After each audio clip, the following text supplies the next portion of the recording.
नमस्कार, मी ऋतुराज संदीप नाळे, मी पुणे जिल्ह्याचा district manager. नमस्कार, माझं नाव शिवानंद वेळेकर, मी फलटण एरियामध्ये काम करतो आणि मी गेले 4 महिन्यापासून ग्रोइट बरोबर काम करतो आहे। तर सर, जी काय आज आपलं फंक्शन होतं, जे काय कार्यक्रम ठेवलेला आपण फ्रँचायझरसाठी, तर तुम्हाला तो कसा वाटला? खूप चांगला कार्यक्रम आज ग्रोइटने ऑर्गनाइज केला होता। त्याच्यातून एक असं झालं की आपण आजपर्यंत ऑफिसमध्ये बसून त्या प्रोडक्ट बद्दल चर्चा करत होतो, पण आज आपल्याला ते लाईव्ह डेमो पाहायला मिळाले, प्रोडक्ट बद्दल माहिती मिळाली किंवा कोणता प्रोडक्ट कुठल्या पिकासाठी त्याचा यूज कसा होतो याबद्दल बऱ्याच चांगल्या प्रकारे माहिती आज ग्रोइट आहेत त्यांनी आपल्याला दिलेली आहे। जे काय आजपर्यंत तुम्हाला जे काय थिअरॉटिकल नॉलेज भेटलेलं आणि जे काय तुम्हाला लाईव्ह प्लॉट वरती जे काय प्रॅक्टिकल नॉलेज मिळले, त्याच्यातून तुमच्या कन्सेप्ट किती प्रकारे क्लिअर झाल्यात? 100% मी तर कन्सेप्ट क्लिअर झालेले आहे। कारण आपण जेव्हा थिअरॉटिकली तिथं हे करतो ते प्रोडक्ट नक्की कुठं त्याचा यूज काय आहे हे जेव्हा आज इथे आलो तेव्हा आपल्याला 100% कळलं।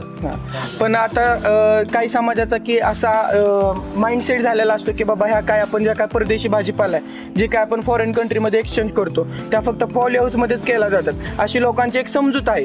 त्याच्याबद्दल तुम्हाला काय बोलावंसं वाटतं? नाही, आजपर्यंत आम्हाला तेच वाटायचं की आपण जे काही जसं की परदेशी भाज्या आहेत त्या फक्त पॉली हाऊसमध्ये किंवा ग्रीन हाऊसमध्ये अशा आपण घेतोय, पण आज आपण क्रॉप कव्हर असू द्यात किंवा जसं मल्चिंगवर असेल, ह्याच्यातून आपण कुठलीही भाजी कुठेही प्रोडक्ट करू शकतोय हे याच्यातून आपल्याला दिसून येतं। तर सर, बाकीच्या मल्चिंग पेपरमध्ये आणि आज आपल्या मल्चिंग पेपरमध्ये काय फरक आहे? बाकीच्या मल्चिंग पेपरमध्ये जसं की ट्रान्सपरन्सी असेल, तसं आपल्या याच्यामध्ये आपला नॉर्मल जरी मल्चिंग पेपर बघितला तर त्याची ट्रान्सपरन्सी 0 ट्रान्सपरन्सी आहे। त्याच्यानंतर मल्चिंगची क्वालिटी आहे त्याच्यामध्ये सुद्धा फरक आहे। त्याच्यानंतर जसं की ट्रॅपमध्ये असेल, ट्रॅप मल्चिंगमध्ये तेही आपल्याला इथं पाहायला मिळतात।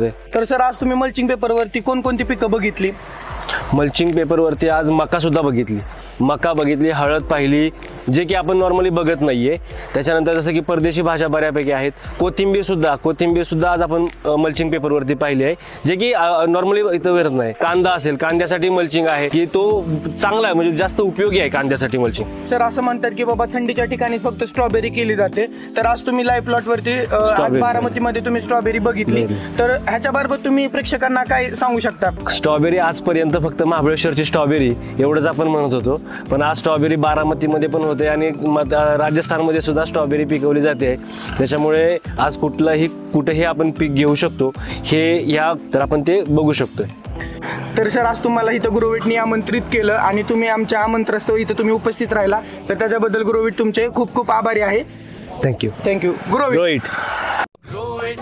फसल की सुरक्षा ग्रोइट, बढ़े मुनाफा ग्रोइट है साथ का वादा।